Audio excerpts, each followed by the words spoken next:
Bienvenidos a Escuela Sabática Fácil desde Nicaragua con Néstor Salguera y César Vargas. El libro de Marcos. Lección número 11 para el sábado 14 de septiembre de 2024. Apresado y juzgado.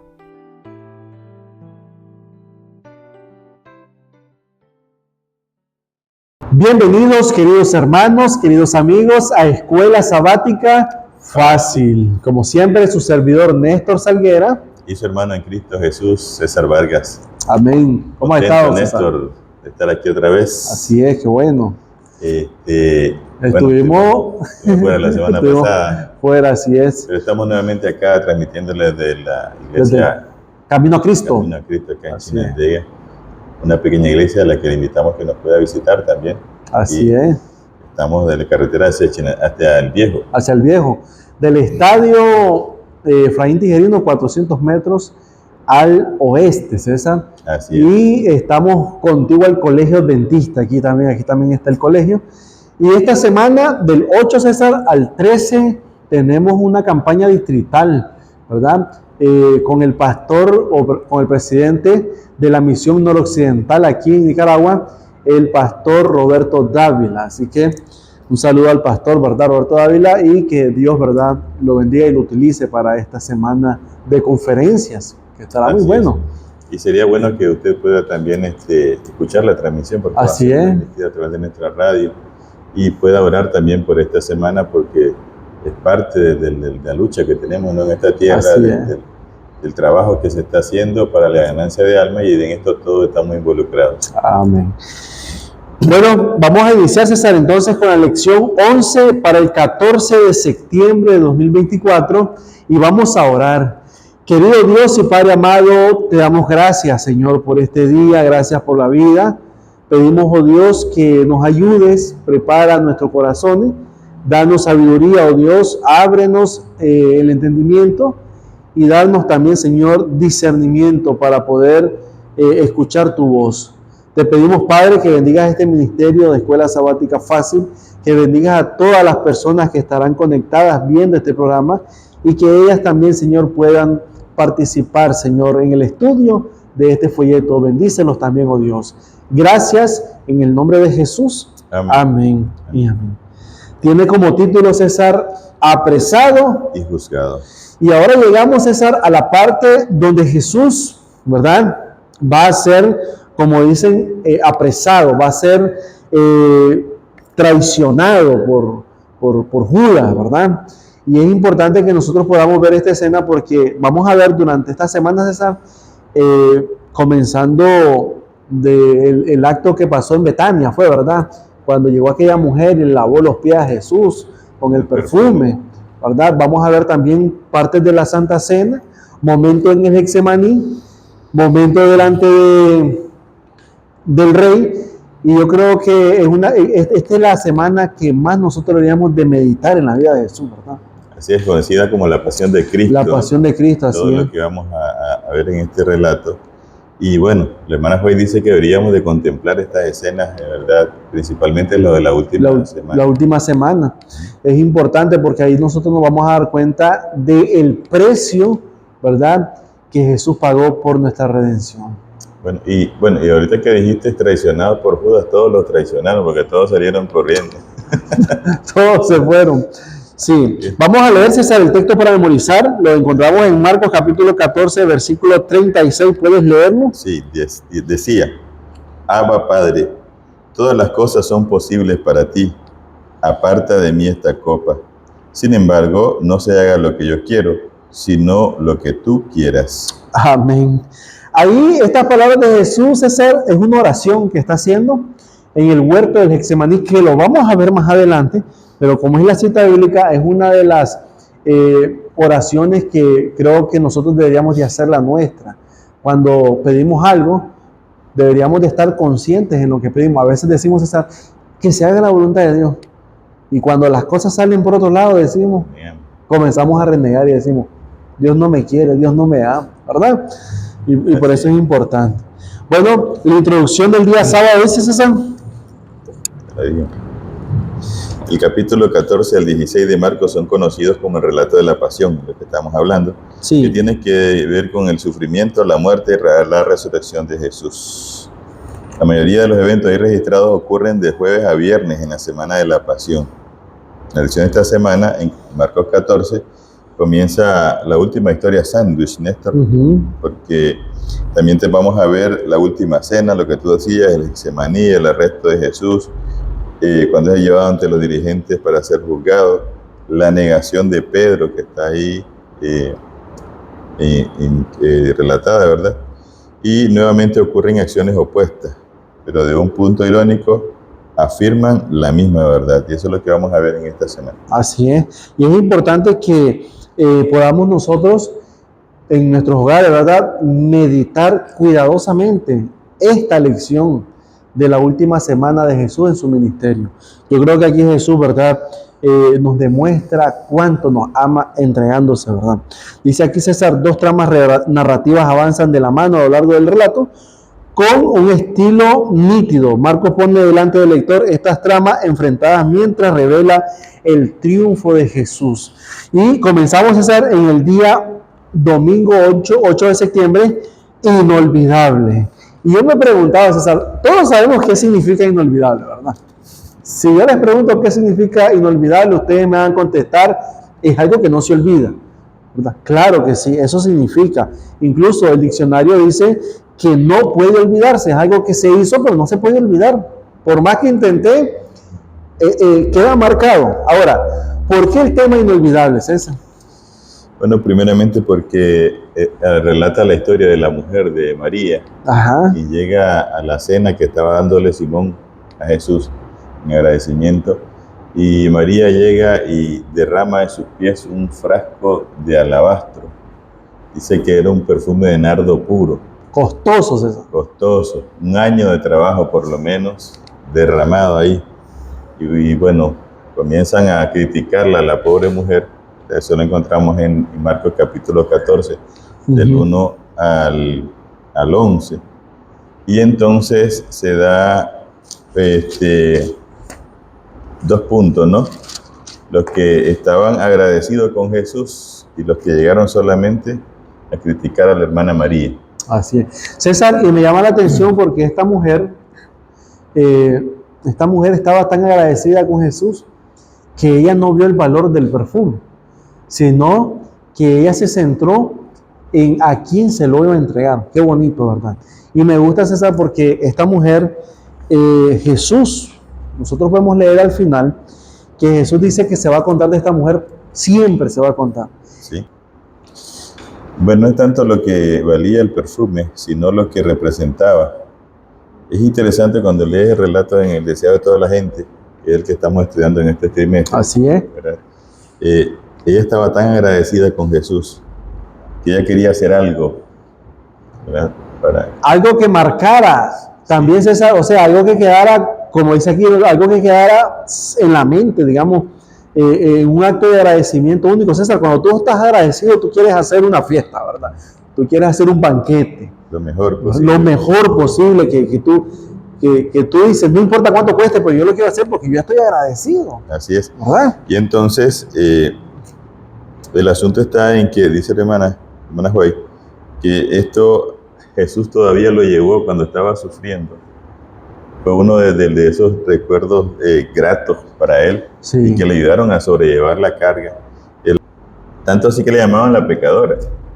Tenía una reputación tan baja, digamos, ¿verdad? Así es. Que el Señor, cuando la perdonó y la liberó, todo eso, ella fue transformada, César, y dio testimonio de su transformación, ¿verdad? La gente vio un cambio, como decimos nosotros, radical en la vida de ella por medio del Espíritu Santo, y ahora ella está consciente y segura de que quien se le acercó, y me llama mucho la atención porque el deseo de toda la gente, César, dice de que esta mujer vio en Jesús lo que nunca vio en ningún otro hombre.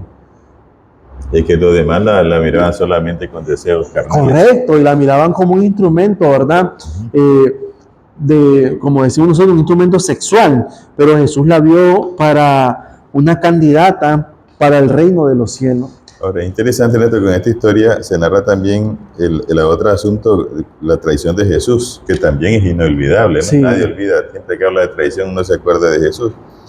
Pero en este relato, Judas está buscando un momento para entregar a Jesús. Y María está buscando un momento para agradar a Jesús. Las dos historias, ¿no? Interesantes.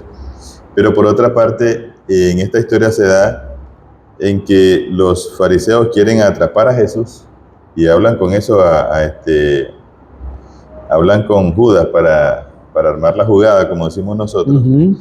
Y lo irónico de esto es que los pecadores como María están buscando a Jesús y aceptando a Jesús como su Salvador, y los que se suponen que son la élite, lo mejorcito de Israel, están buscando cómo traicionarlo y matarlo si es posible. Sí, me gusta cómo lo relata César Lucas, cuando habla, o Mateo creo que es, cuando llegó, que Simón dice, si supiera este hombre quién es, si este hombre fuera profeta, supiera quién es esta mujer.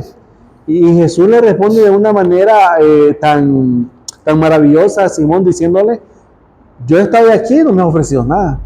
Y esta mujer vino, dice, y me ha atendido. Juan, que lo dice el capítulo Juan, ¿verdad? Capítulo 12. Ahora, mira qué interesante. Simón no era buena pieza, a pesar de que era fariseo. Él tenía también su cola, como decimos nosotros, su historial, ¿no? Así es. No era nada bueno. Sin embargo, le estaba viendo a la pecadora. María, que supuestamente era peor que, según nuestros estándares, ¿verdad? Ella no le importaba a quién estaba ahí, porque incluso dice que ella tuvo que ver con Simón. Con Simón. Imagínate, otra persona no hubiera entrado. No hubiera entrado. Sin embargo, a ella lo que le importaba era Jesús, independientemente de lo que dijera la gente, por la misma persona que la había usado a ella se enfrascó nada más en Jesús. Y es lo que nosotros debemos hacer en todos lugares, principalmente en nuestras iglesias, ¿verdad? Nosotros vamos a encontrarnos con Jesús. Así es. Si hablan, si no hablan, eso es lo de menos. Mi relación personal con Jesús debe ser lo Sí, porque es importante lo que mencionaste. Ella hubiera dicho, no voy porque está Simón, no voy a ir porque está... ¿Qué iba a decir? ¿Quién sabe lo que hizo? Correcto, y ella se fue. ¿Saben qué fue lo que motivó a esta mujer, César, a hacer eso? Yo creo que, porque hay dos motivaciones. Dice aquí que lo que motivó a Judas a traicionar a Jesús fue la codicia, ¿verdad? Porque era ambicioso, codicioso. Y lo que motivó a esta mujer para llevar a Jesús fue el perdón que recibió de él, ¿verdad? Qué tremendo. El agradecimiento. El agradecimiento, el regalo más grande que ella pudo haber encontrado en Jesús fue, ni yo te condeno, vete y no peques más, ¿verdad? Qué tremendo. La experiencia que había tenido. Sí. Y por otra parte, Néstor, lo que motivó a Simón a darle esta cena era agradecimiento a Jesús, pero como pagarle el favor, correcto. El favor, o sea, no era que lo conocía como su Salvador igual que María. Y qué cosa, ¿no? Tres motivaciones. Correcto, 3 motivaciones en un mismo lugar y que solo una, César, era la motivación que nosotros deberíamos de aprender o de obtener de esta historia. ¿Qué es lo que nos puede motivar a nosotros? Ahora, me gusta, yo hice una pregunta aquí, César. Mira, dice, ¿qué es lo que podemos hacer por Jesús que sea inolvidable? Porque esta mujer hizo algo inolvidable que no se va a olvidar y está contado. ¿Y nosotros qué podemos hacer? ¿Será que hay algo que podamos hacer para que no se olvide? Yo creo que sí, podemos hacer muchas cosas. Recuerda que la Biblia dice que aunque sea un vaso de agua que le dejes a alguien o que hagas en nombre del Señor, eso no va a ser olvidado, está Correcto, registrado. Está registrado, sí. Llevar a alguien a los pies de Cristo, eso es algo inolvidable. Así. Que no lo vas a cambiar porque va a quedar registrado. Todavía tenemos eso. Mira lo que dice César, la pregunta. ¿Cómo ayuda Romanos 8:28 a explicar lo que sucederá? Romanos 8:28 dice que los que aman a Dios, todas las cosas les ayudan para bien, ¿verdad? Esto es a los que están, a los que son sellados. Entonces nosotros podemos pensar, bueno, me ha ido mal, todo me sale mal, pero hay que verlo del punto como lo vio María, porque María en realidad la estaba pasando mucho mal, pero cuando se encontró con Jesús, esta mujer miró que lo que ella tenía era para bien, porque fue una mujer cambiada, transformada, y creo que fue la primera discípula, ¿verdad? La primera discípula que es mujer, pues digamos, que ella predicaba con su testimonio de lo que Dios había hecho en su vida. Bueno, había muchas Marías, una de ellas era. Sí, bueno, vamos a pasar al día lunes 9 de septiembre, César, la última cena. La última cena, registrada en Marcos capítulo 14, verso del 22 al 31. Sí, y aquí nos encontramos con la institución, ¿verdad?, de la Santa Cena, porque recordemos que en el libro de Éxodo capítulo 12, o mejor dicho, bueno, en el capítulo 12 de Éxodo se habla de la liberación del pueblo de Israel. Sí. Y entonces Dios mandó que hicieran, ¿verdad? ¿Se acuerdan cuando el Señor mandó que la sangre del cordero lo rociaran por el dintel de la casa? Que eso era una marca para que cuando entraba la muerte para los primogénitos, a ellos no le afectara. O sea, que esa era una señal de que eran parte del pueblo de Dios. Pero ahora, César, se cambia, Jesús viene y hace un cambio. Hace una institución, una nueva manera de proclamar que Él viene pronto. Pero lo que no cambia, César, es el significado de un pacto, ¿verdad? Bueno, si recuerda que la institución de la Pascua en Éxodo 12, como tú dices, tenía como objetivo apuntar a Jesús. Al Cordero. Al verdadero Cordero, que sí. dice Juan 1:19. Juan lo menciona, Juan el Bautista lo menciona. Pero ahora Jesús cambia la situación e instituye la cena pascual, de la cual no se habla de un cordero, porque el cordero que iba a morir ahora era Él, en cumplimiento a las profecías. Así es. Y es interesante que cuando Dios hace un cambio, siempre lo deja relatado. Y esto me recuerda al asunto del sábado con el domingo. Un asunto tan importante como la ley de Dios debió de haber un cambio también instituido por Jesús, lo cual no existe, ¿verdad? Sí. Entonces, desde ahora en adelante Jesús instituye la Santa Cena, porque ahora ya el Cordero, ya la Pascua tiene su cumplimiento. El apóstol Pablo dice que nuestra Pascua era Cristo. Así es. Él establece un nuevo pacto, pero que no es tan nuevo, porque está registrado también en Jeremías capítulo 31, versículo 34. Donde dice que va a poner las leyes en su corazón. Ya no las va a poner en 2 tablas de piedras. O sea, las leyes no cambian, las leyes son las mismas. Son las mismas, lo que cambia es el lugar. Es el lugar donde están las leyes. Es el lugar. Y ahora dice, correcto, las pondré en su corazón, que también nos dice el libro de Hebreos. De Hebreos, correcto. Ahora, César, me llama la atención porque en la parte aquí inicial, el segundo párrafo, dice, en la última cena, Jesús instituye un nuevo servicio conmemorativo, ¿verdad? Es una transición que parte de la celebración de la Pascua judía y se vincula directamente con la salida de Israel de Egipto y su transformación en el pueblo del pacto de Dios en el Sinaí, como lo dice Éxodo 24:8. Ahora, cuando se ratifica el pacto, Moisés rocía al pueblo con la sangre de los sacrificios y dice, esta es la sangre del nuevo pacto que el Señor ha hecho con ustedes acerca de vosotros. Y Jesús dice lo mismo cuando parte, ¿qué cosa? El pan y da la copa. Dice, esta es la copa del nuevo pacto, que es en mi sangre. O sea, interesante que el pacto tiene que ver, César, con sangre. Es que tiene que, el libro de Hebreos, precisamente, él dice, ante el pacto anterior, tiene que ver con animales, con sangre de animales, pero el de nosotros es mejor, porque con la sangre de Jesús. En la sangre de Jesús, correcto. Nunca se habla, cuando se habla del nuevo pacto en la Biblia, no se habla ni de testamento, Néstor, del Antiguo Testamento, ni tampoco se habla de leyes. Está hablando del pacto en cuanto al Cordero, en cuanto al ¿cómo te digo?, al animal sacrificado en aquel entonces y ahora que es Jesús. Que Jesús. Que dice el apóstol Pablo que entró en los cielos, ¿verdad? Pero no con sangre de animal, sino con su propia sangre. Sí, en otras palabras, César, nosotros ahora no hacemos un pacto, digamos, como lo hacía el pueblo de Israel, sino que ahora hacemos un pacto directamente con Jesús. O sea, nosotros ya no necesitamos sacrificar ningún animal para hacer un pacto con el Señor. No, es que cuando las personas sacrificaban el cordero, debían de pensar en Jesús que vendría. Ahora Jesús ya vino, no tiene objeto. Eso dice el apóstol Pablo en, creo que Hebreos 8, eso era sombra de lo que había de venir. ahora que Jesús vino, eso se cumplió y deja de ser. Quiere decir, César, que si yo vengo, ¿verdad? Porque hay personas que todavía piensan en seguir haciendo sacrificios, que si nosotros hacemos un sacrificio en este tiempo, estamos entonces rechazando el sacrificio que Jesús hizo por nosotros, que no lo estamos aceptando. Estaríamos rechazando a Jesús mismo. A Jesús mismo, correcto. Porque Él ya hizo el sacrificio, dice el apóstol Pablo, que fue sacrificado de una vez y para siempre.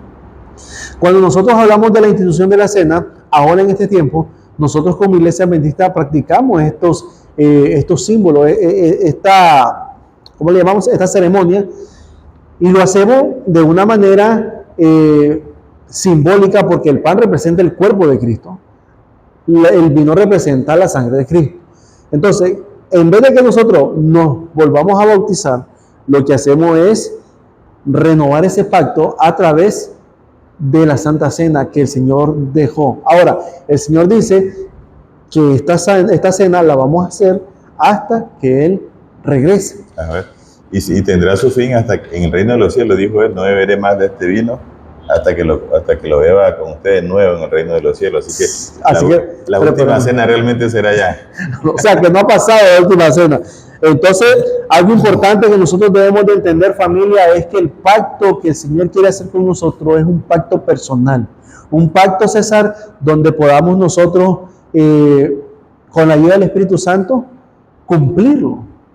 ¿Verdad? Porque nosotros somos los que, de alguna manera, rompemos el pacto. Pero el Señor dice, todo lo podés hacer con Cristo que nos fortalece. Y eso es importante. ¿Verdad? Okay, ahí también en la Santa Cena Dios anuncia la traición de Judas, ¿verdad? Pero también anuncia la negación de Pedro. Sí. Y Pedro, por otro lado, dice el último párrafo,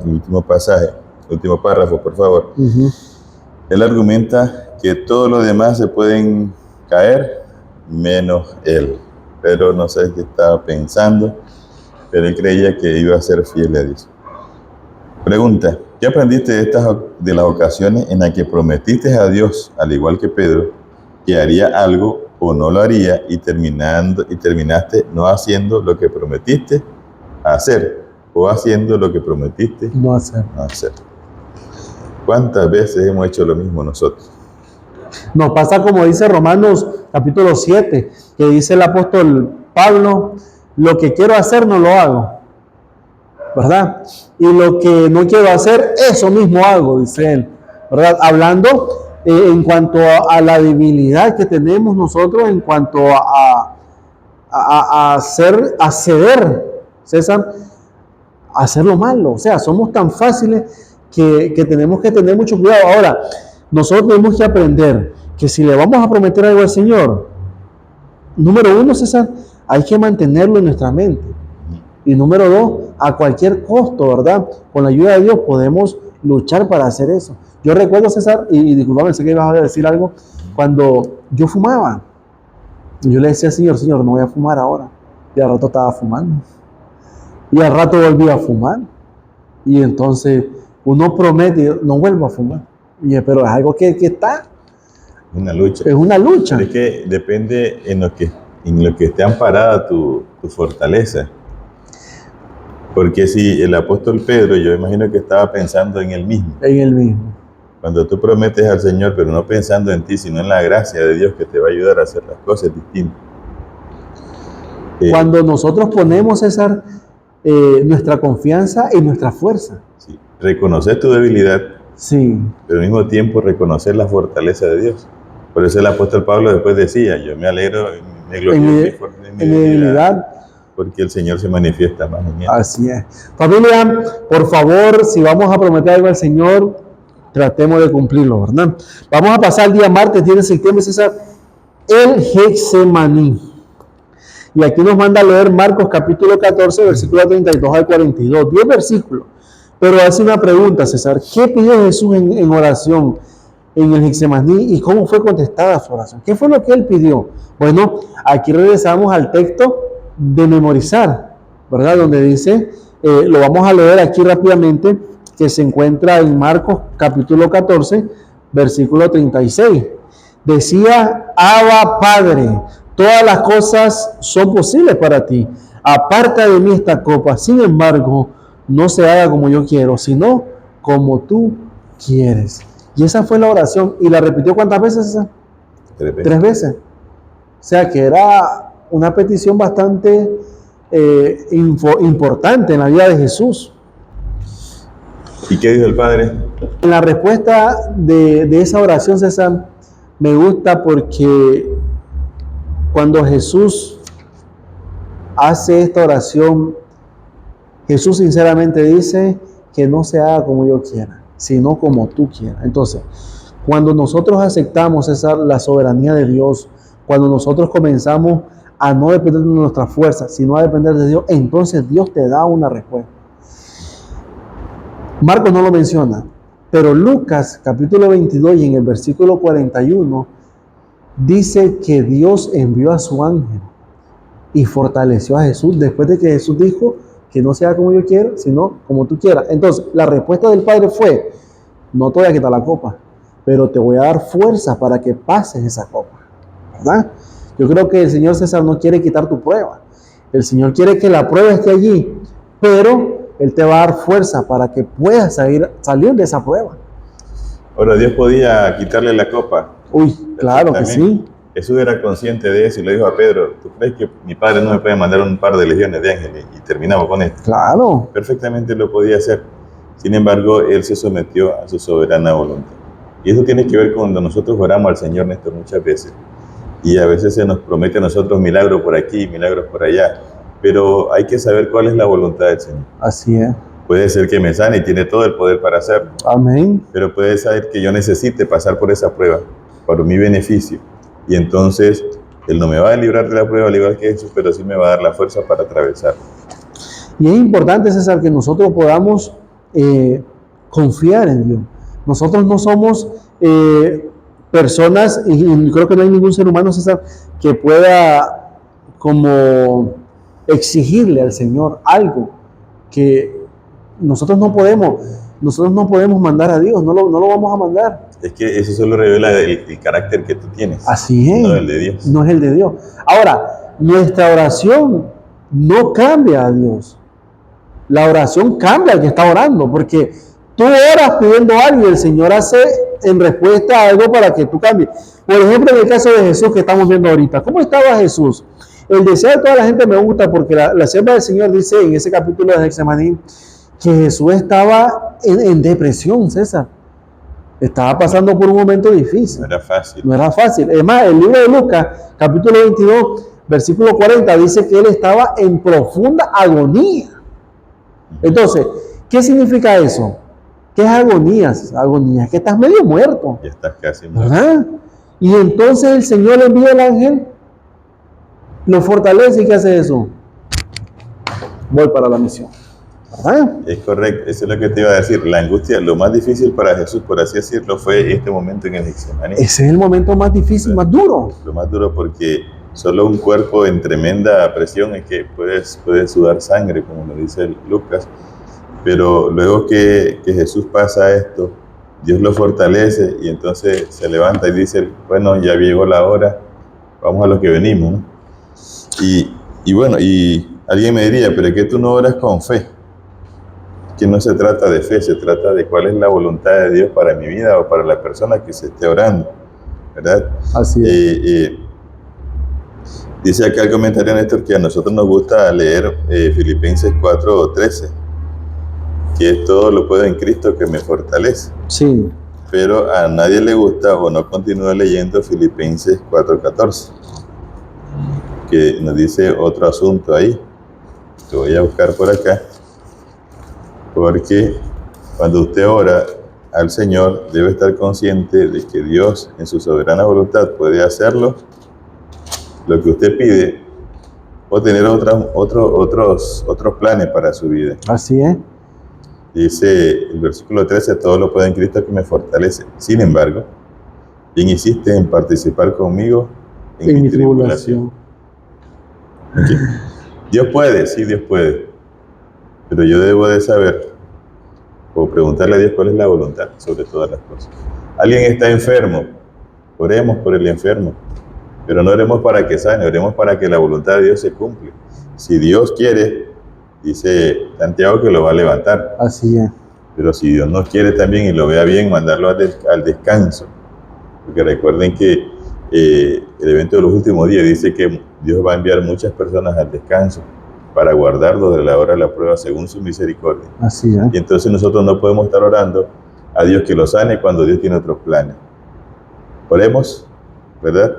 Presentemos nuestra petición a Dios, pero sobre todas las cosas como Jesús podamos decir que se haga tu voluntad.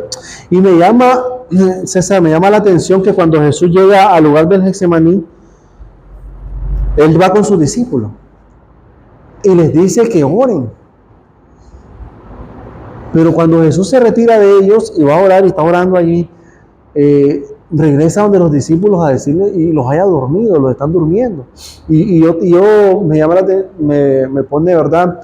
Me llama la atención, César, ver que una persona que llegue a pedirte oración, yo creo que no te la está pidiendo por pedírtelo, sino porque necesita que tú ores por esa persona. Imaginémonos el momento, Jesús está pasando un momento difícil y está pidiendo oración a sus discípulos. Oren. ¿Y cuál sería la actitud de Jesús cuando los ve dormidos? A esto no les interesa mi vida, a esto no les interesa por lo que voy a pasar. O sea, fíjate que yo creo que Jesús, aunque sí necesitaba como humano el afecto, ¿verdad? Claro.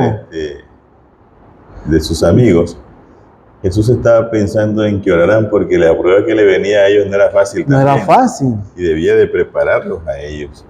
Y precisamente lo que tú haces antes de la prueba te va a determinar de qué lado vas a estar. ¿De qué lado vas a estar? Ellos estaban durmiendo, todo el mundo salió huyendo. Así es.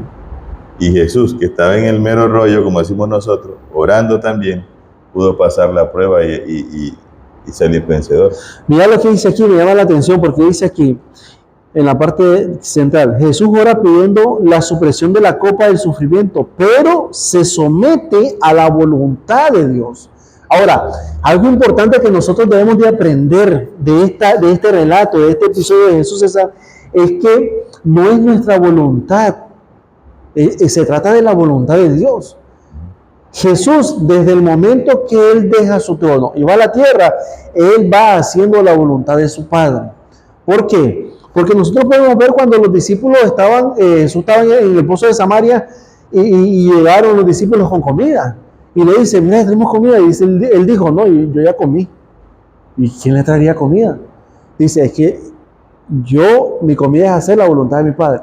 Desde ahí Jesús está haciendo la voluntad de su Padre. Y ahora está un momento donde Él anhela. Y esta parte es difícil para Jesús, César, porque mira lo siguiente. El ángel está cerca de Jesús, pero el ángel solo está esperando una señal para llevarse a Jesús. O sea, como tú decías, Jesús dice, yo tengo el poder para que el Señor me mande una legión de ángeles si yo quiero. Pero imagínate tú, pasando por un momento difícil y tenés el poder para traer ángeles a tu alrededor. ¿No es mayor tentación tener algo para resolver? Y nosotros tenemos que ver que Jesús, familia, en medio de esa gran agonía, Él no estaba pensando en Él. Él estaba pensando en nosotros. ¿Me entiendes? Porque algo es que si yo pensara en mí, yo digo, bueno, mejor que esta gente se pierda. Y yo me voy. Pero Jesús no comenzó a pensar en Él, sino se centró en aquella alma que lo iban a aceptar, que iban a aceptar su sacrificio. Así es, como tú dices, hay un comentario, creo que es el de ella y también el deseo de toda la gente, donde dice que los ángeles estaban listos, ¿no? Ellos estaban viendo todo el espectáculo, solo estaban cualquier seña de Jesús para resolver el asunto. Sí. Sin embargo, siempre Él estaba desde un inicio, desde que se creó el plan de redención, Él ya les había dicho a los ángeles que no intervinieran, vieran lo que vieran, porque esa era la voluntad de Dios, Dios lo había aprobado y así se iba a hacer.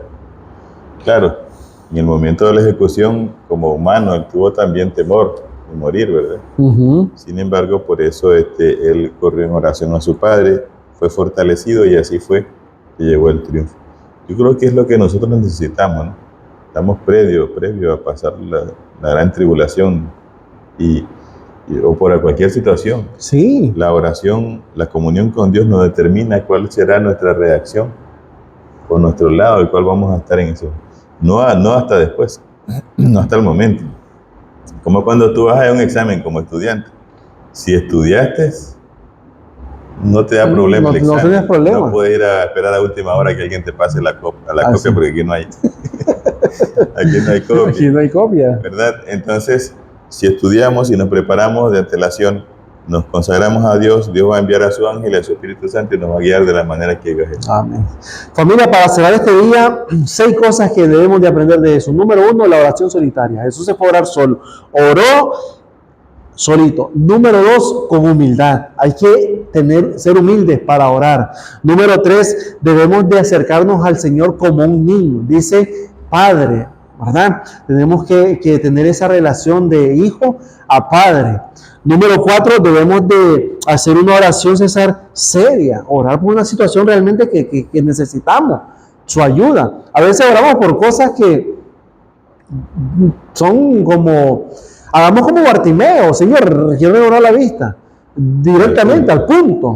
¿Verdad? Número 5, ser perseverante. ¿Cuántas veces oró Jesús? 3 veces.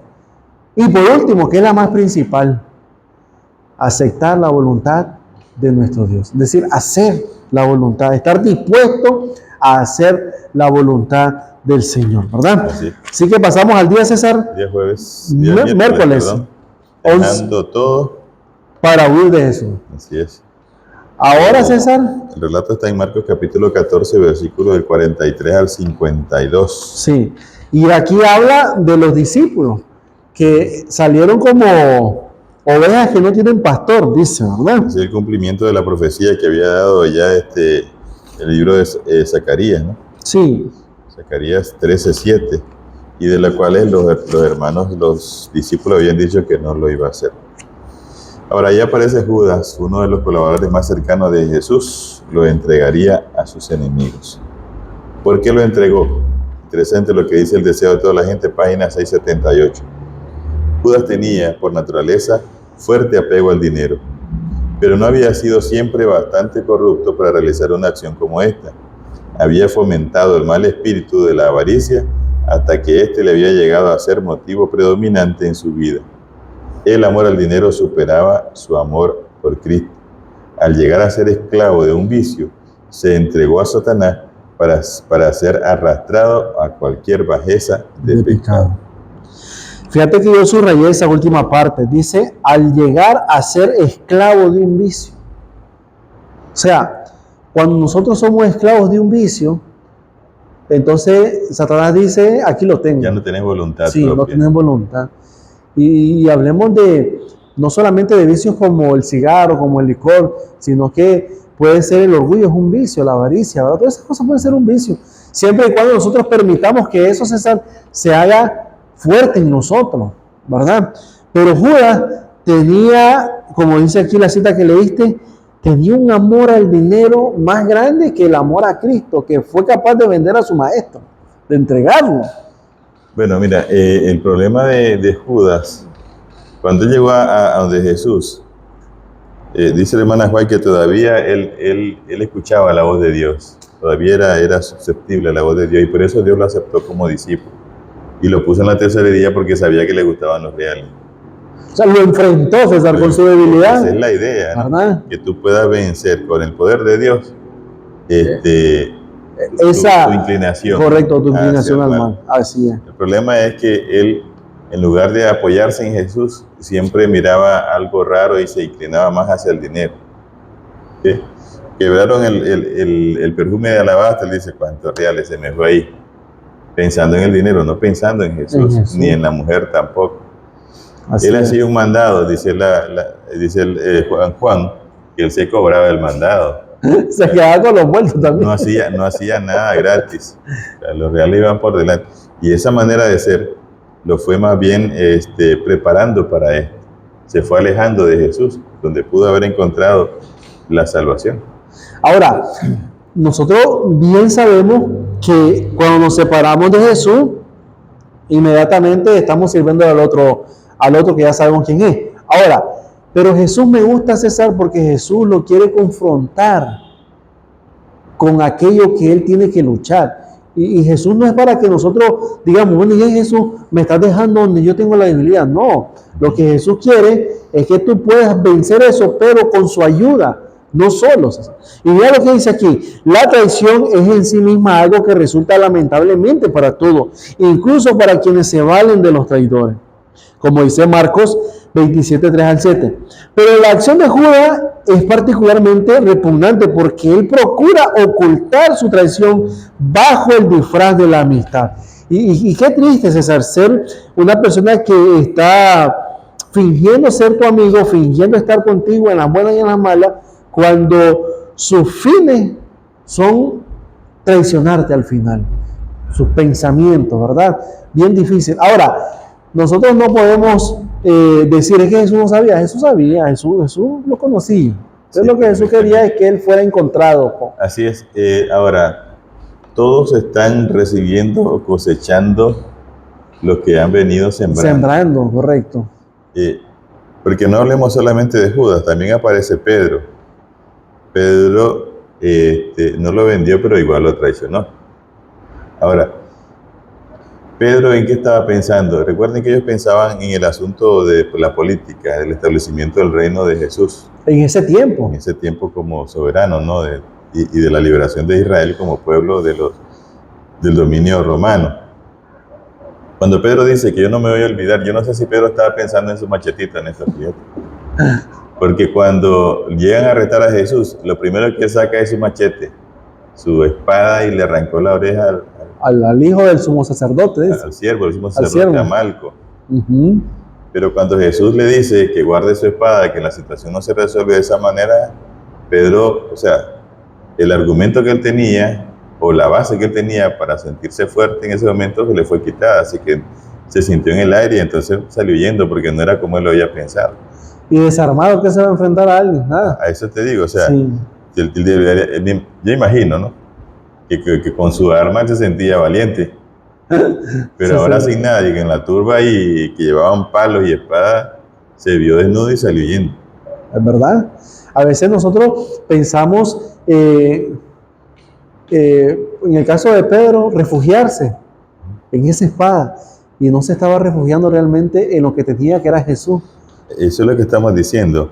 El Getsemaní, que debió prepararlos a ellos para esta situación y una vida de cercanía con Jesús, no la hicieron. Y no lo aprovecharon. No la aprovecharon, entonces lógicamente salen reprobados en el examen. Y es por eso que a veces, familia, tomamos malas decisiones y después decimos, es que Dios no me quiere, es que Dios no está conmigo. Cuando Dios quiere hacer de ti un instrumento de bien para la comunidad, para el trabajo donde estés. Pero si no tenemos una relación, ¿cómo pensamos tomar buenas decisiones? Si Pedro, César, hubiese obedecido al Señor en orar como él le había pedido, tal vez las cosas hubiesen sido diferentes y él no hubiera dicho, no Señor, aquí estamos, no, hubiera botado esa cutacha que andaba, ese machetito, ¿verdad? Y se hubiera enfrentado como Jesús, ¿verdad? Mira lo que dice aquí César en la parte de abajo. Todos los discípulos huyen, incluso Pedro, quien sin embargo reaparecerá siguiendo a Jesús de lejos y metiéndose finalmente en problemas. Dice Marcos 14, 51, 52. Registra el hecho de que un joven seguía a Jesús, un dato que no aparece en ningún otro lugar de los evangelios canónicos. Algunos piensan que era Marcos mismo, pero es improbable. Lo destacable es que huyó desnudo, en lugar de dejar todo para seguir a Jesús, dejó todo para huir de él. Ahora, es interesante, César, porque mira, ya el Señor le ha dicho a Pedro, Satanás os ha pedido para ser zarandeado, y ustedes se van a escandalizar. Pero Pedro como que no le tomó mucha importancia, porque dice, no Señor, no te preocupes, yo voy a poder. Porque cuando Jesús le dice eso, ¿qué fue lo que le dijo Jesús? Yo he rogado al Padre para que tu fe no falte. Pero he dicho, gracias Señor, es lo que yo necesito que mi fe no me falte. Pero ¿qué dijo? No te preocupes, Señor. Yo no voy a caer. Ya, a veces eso es lo que a nosotros nos hace mal, familia. Pensar que porque estamos viniendo a la iglesia, dijo el apóstol Pablo, El que se crea firme, mire si no Que caiga, no caiga. ¿verdad? Ahora, ¿esto qué tiene que ver con nosotros? Estamos ante la prueba final de este mundo. Una situación difícil se nos avecina. Y lo que estamos viendo en las iglesias nuestras es que nuestros hermanos no están estudiando en esto, ni siquiera la escuela sabática, Sí. ¿verdad? Es necesario que tomemos las cosas en serio. Nos está advirtiendo el Señor, así como lo hizo con Pedro, para que estemos nosotros en oración y estudio, preparándonos para esa situación. Y no lo estamos haciendo ahora que podemos. Va a ser más difícil el tiempo del fin. Se me vino a la mente, César, aquel texto que dice que el caballo se alista para el día de la batalla. No se alista en el día de la batalla. ¿Quién se va a alistar en el día de la batalla? Nadie. Así es. Es como cuando, ¿se acuerdan, familia, cuando Goliat estuvo por 40 días retando al pueblo de Israel que mandara a uno y que peleara? Y cuando David dijo, yo voy a ir. Entonces viene David, ¿y qué quiso hacer Saúl? Quiso ponerle la armadura de él. Pero David dice, no, yo no necesito armadura, porque mi preparación y de lo que yo dependo no es de las armaduras. Porque él ya tenía una comunión, una relación con Dios y tenía una protección de Dios. Porque él dice, así como el Señor me libró de aquel oso, de aquel león, me va a librar de este incircunciso también. Entonces, imagínate que si David hubiera dicho, bueno, yo voy a ir. Señor, ayúdame ahora sí. Hasta última hora. Hasta última hora. ¿Cómo le hubiera agarrado a Goliat? Como él dijo, le iba a agarrar como un perro y le iba a tirar ahí. Pero David ya tenía una preparación, un conocimiento y tenía la bendición de Dios, que no era difícil para Así él. es. Entonces, en este momento hay dos opciones.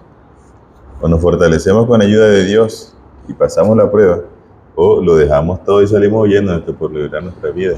Así es. Familia, yo creo que es momento para que podamos reflexionar y pensemos en que si realmente queremos seguirle a Jesús, si realmente queremos estar, ¿verdad?, en comunión con Dios, porque la prueba es parte de la vida cristiana. Y es donde se va a ver, César, si realmente tú estás, como dicen, fortalecido en Dios.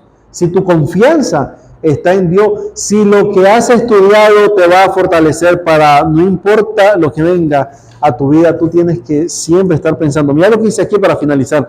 Piensa en la temible idea de que la esclavitud de un solo vicio condujo a Judas a hacer lo que hizo. ¿Qué debería decirnos esto acerca del odio al pecado y por la gracia de Dios de la victoria sobre él? Nosotros no podemos darle cabida al pecado, necesitamos luchar para salir de ese pecado, pero no lo vamos a hacer solo, necesitamos a Cristo a nuestro lado. Así es, porque las buenas intenciones no nos llevarán a ninguna parte. Sí. Necesitamos una preparación, sobre todo la dependencia de nuestro Dios. Así es. Vamos a pasar el día jueves. Hace una pregunta, César. ¿Quién eres? ¿Quién eres? Y esta pregunta se la hace el sumo sacerdote a Jesús. ¿Quién eres? Y si nos preguntaran a nosotros ahorita, ¿quién eres? ¿Quién eres? Y me llama la atención porque esta pregunta, ¿te acuerdas cuando Jesús le preguntó a sus discípulos? ¿Qué dice la gente? ¿Quién soy yo? Y le dijeron, unos dicen que eres Elías, otros dicen que eres un profeta, otros dicen que eres Juan. Y Jesús ahora les preguntó acerca de qué decía la gente, pero ahora les pregunto, ¿y ustedes qué piensan? ¿Quién soy yo? ¿O qué dicen ustedes? ¿Quién soy yo? Ya era personal. Y ya Pedro le contesta la famosa respuesta, ¿verdad? Sí. Pero ahora ya no está en la cuestión en Jesús. Ahora es nosotros. Ahora es a nosotros. ¿Quién eres? Y me llama la atención porque el sumo sacerdote se lo hace, César, para confirmar lo que él había escuchado de él, ¿verdad? Dice Marcos 14, versículos 53 al 59, dice de la siguiente manera, lo vamos a leer. Trajeron pues a Jesús al sumo sacerdote y se reunieron todos los principales sacerdotes y los ancianos y los escribas. Y Pedro les siguió de lejos hasta dentro del patio del sumo sacerdote y estaba sentado con los alguaciles calentándose al fuego. Y los principales sacerdotes y todo el concilio buscaban testimonio contra Jesús para entregarle a la muerte, pero no lo hallaban, porque muchos decían falso testimonio contra él, mas su testimonio no concordaba. Entonces, levantándose unos, dieron falso testimonio contra él, diciendo, nosotros le hemos oído decir, yo derribaré este templo hecho a mano, y en 3 días edificaré otro hecho sin mano. pero ni aún así concordaban con el testimonio. Ahora, yo me preguntaba, César, meditando en estos versículos, cuando Jesús hablaba del templo, sabemos que se refería, ¿verdad?, al cuerpo de él, que él iba a derribar el cuerpo y que en 3 días él lo iba a hacer. Pero ellos estaban enfocados en el templo de Jerusalén, en el templo físico, en la estructura. Pero, ¿qué tenía que ver eso con las acusaciones? O sea, te van a acusar porque tú dices que vas a derribar un templo y lo vas a hacer en 3 días. Recuerda que ellos no están interesados en escuchar la verdad.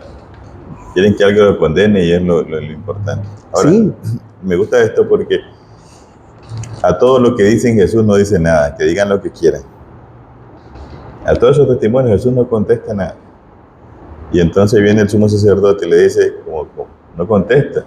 Entonces, ahora sí, en el nombre de Dios, por así decirlo, estoy parafraseando, te mando que me digas quién eres. Y entonces ahora Jesús viene y le toca dar su testimonio. Y en el versículo 60 dice, entonces el sumo sacerdote, levantándose en medio, preguntó a Jesús diciendo, ¿no respondes nada? ¿Qué testifican esto contra ti? Mas él callaba y nada respondía. El sumo sacerdote le volvió a preguntar y le dijo, ¿eres tú el Cristo, el Hijo del bendito? ¿Cuál fue la respuesta de Jesús, César? ¿Puedes leerla? En el 62. Él le dijo, yo soy. Y veréis al Hijo del Hombre sentado a la diestra del poder de Dios y viniendo en las nubes de los cielos. Jesús no estaba diciendo ninguna mentira. Jesús lo estaba, y dice aquí el comentario que le estaba citando Daniel capítulo 7, donde aparece que Jesús va delante del Padre en el juicio. Donde se abren los libros. Se abren los libros, ok. Lo interesante de esto es que cuando la gente demanda el testimonio de Jesús, Jesús abiertamente ahora le toca a él y dice, yo soy.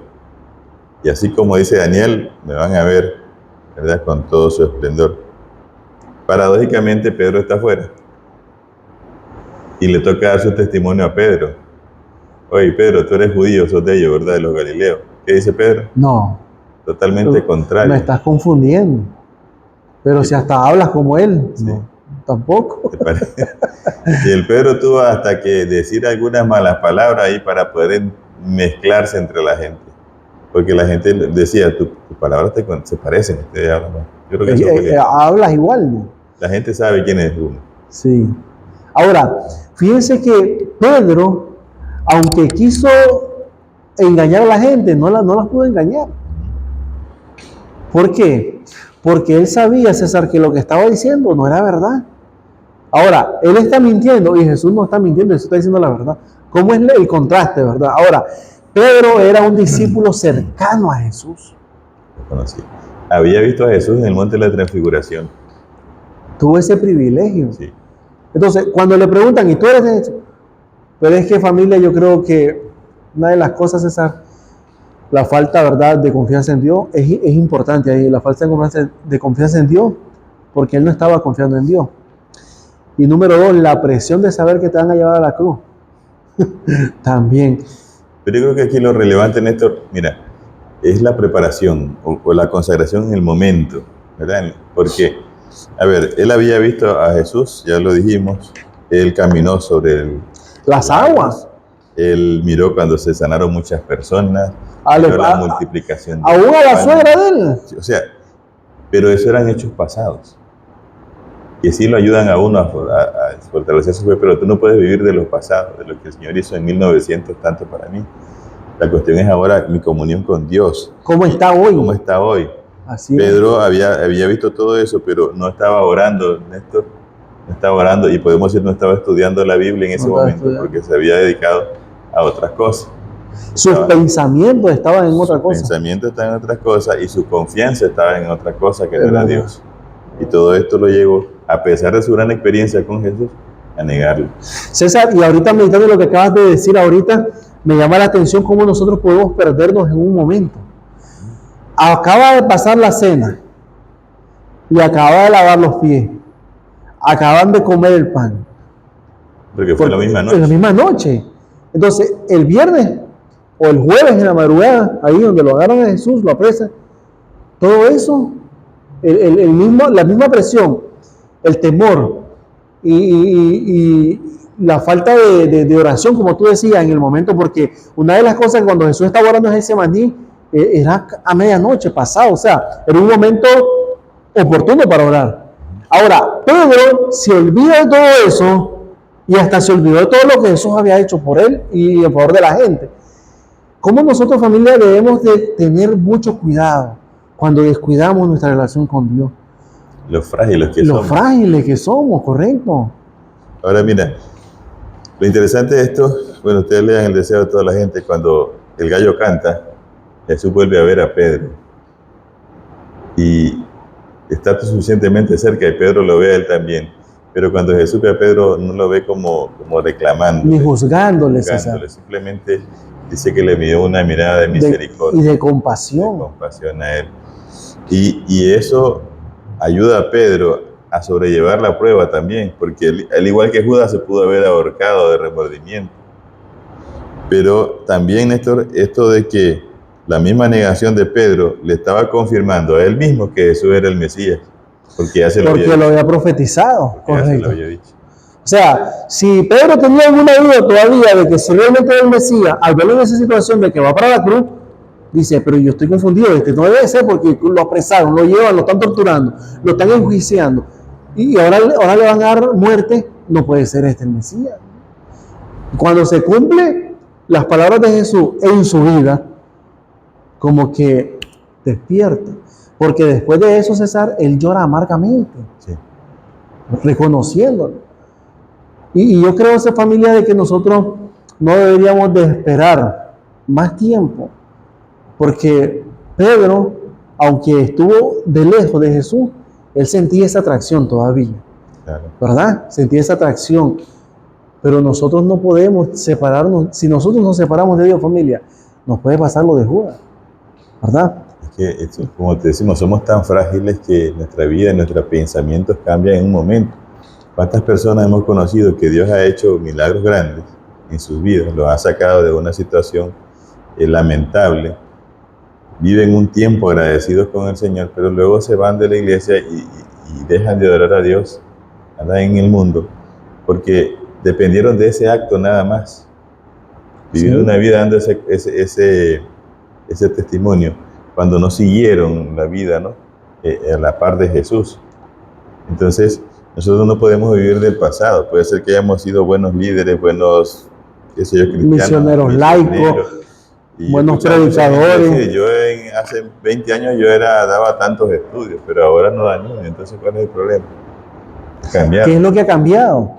Y indudablemente es la relación con Dios, porque nosotros necesitamos permanecer con Cristo. Fíjate, César, que me llama la atención la última parte, porque cuando Jesús está, César, delante de estos hombres, le comienzan a pedir cosas, que profetice, que haga milagro, que haga esto, que haga lo otro, en burla. Pero en medio de todas esas cosas, Jesús hizo un milagro, y fue en la vida de Pedro.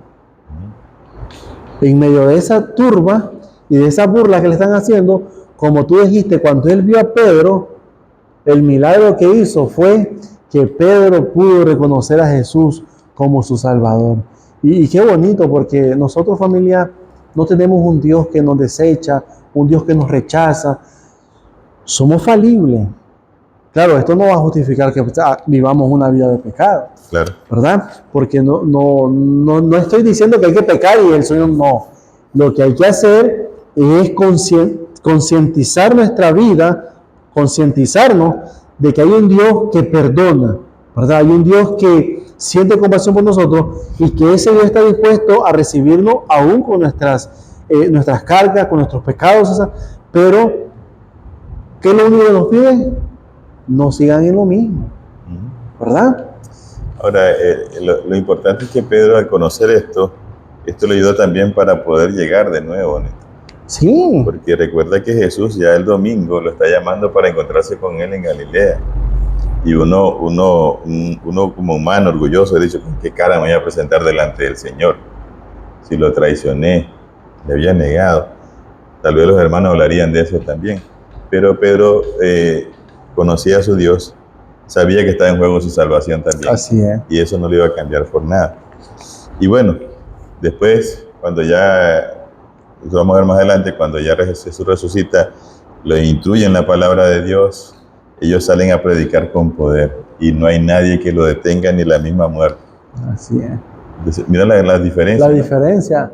Pero todo radica en la preparación que has tenido para cada una de las situaciones. Sí, y qué bonito que nosotros podamos leer el libro de Hechos de los Apóstoles, porque ahí nosotros vemos cómo los discípulos llenos del Espíritu Santo, César, comienzan a hacer su trabajo, como tú dices, sin miedo a morir, porque el primero que murió fue Jacobo, ¿verdad? Y de él le siguieron los demás, pero ya no lo hicieron, César, con miedo, porque aunque hayan matado a tu hermano, en el Evangelio eso no te frenaba a ti para decir, ya no voy a seguir porque me va a pasar lo mismo. Al contrario, se llenaban de valor, de fuerza y seguían adelante. ¿Verdad? Okay, vamos a leer el día viernes ya. Dice el texto en el que habla, el deseo de toda la gente, página 672. Luego el primer párrafo.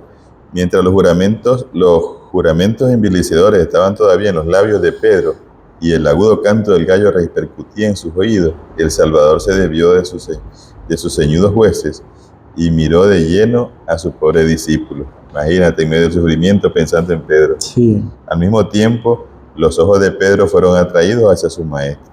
En aquel amable semblante leyó profunda compasión y pesar, pero no había ira. Qué tremendo, ¿verdad?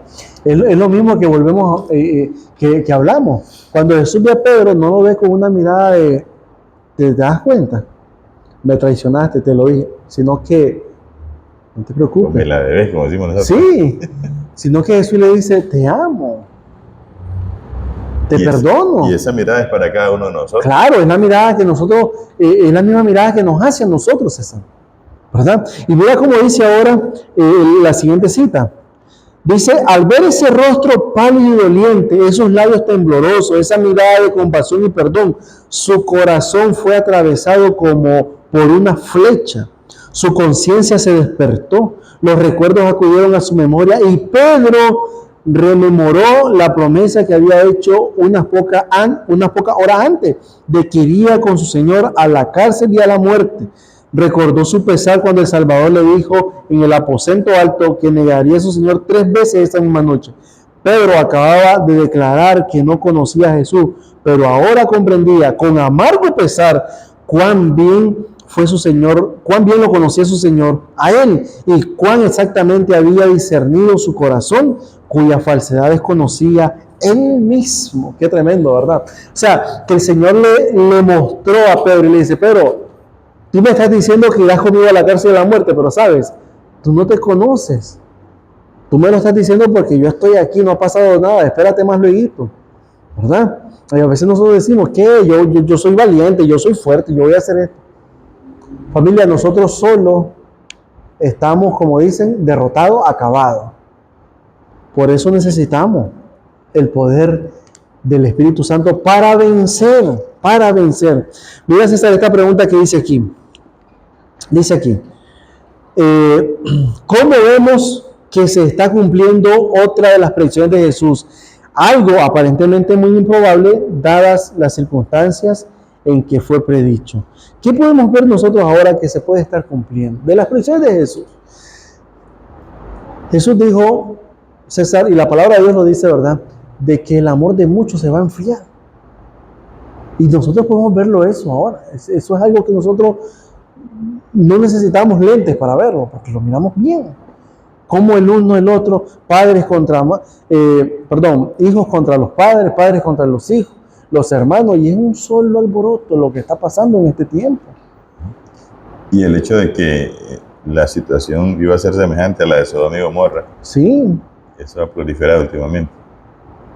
Y nosotros tenemos que tener cuidado porque nosotros somos los representantes de Cristo, somos sus discípulos, somos sus embajadores, como dice el apóstol Pablo. Necesitamos transmitir, expresar, comunicar, compartir el mensaje de la reconciliación que se nos ha confiado. Así es. Ese es un mensaje poderoso. Pero recuerden que nosotros no vamos a poder hacer nada a menos que pidamos la ayuda del cielo fervientemente. Así es. Es importante eso también, familia. Bueno, llegamos al final de nuestra lección, apresado y juzgado, ¿era César? Sí. Apresado y juzgado. Y ahora preparémonos para la lección número 12, juzgado y crucificado. Recordemos que esta semana de la pasión es una semana que tenemos que estudiar la familia con, ¿cómo se le llama? Con diligencia, con cuidado, para que podamos ver lo que Jesús hizo por nosotros y valorar ese sacrificio en nuestro favor. La mejor manera de valorar el sacrificio de Jesús es poder entregar nuestras vidas a Él, así es. Recuerde que los que somos gananciosos somos nosotros, ¿verdad? Somos nosotros los que estamos perdidos, los que necesitamos salvación. Cuando usted estudia la Biblia, familia, usted es el que gana, usted es el que se alimenta, usted es el que se prepara, porque cuando hay dos cosas, César, ahorita se me vino algo, no quiero que se me vaya.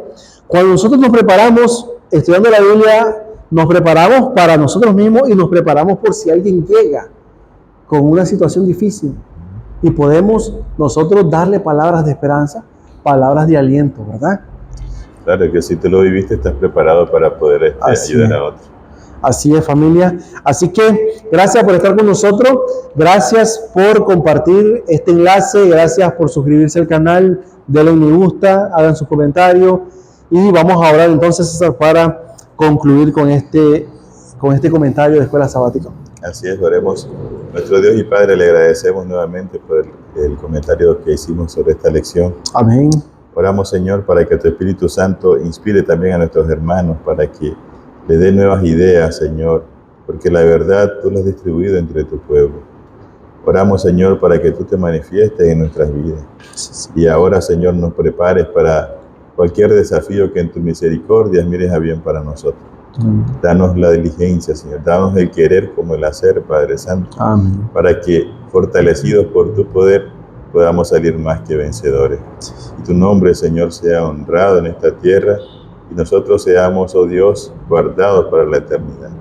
Bendícenos a todos y ayúdanos a prepararnos ahora que podemos, Señor, a utilizar todos los medios necesarios para poder predicar este evangelio antes de que nos sea quitado todos estos privilegios. Amén. Bendice a tu pueblo, Señor, y ayúdanos, que si estamos en dificultades, como Pedro, Señor, podamos verte, contemplarte y entregar nuestra vida llena de ti. Amén. Gracias por todo en el nombre de Jesús. Amén. Amén. Bien.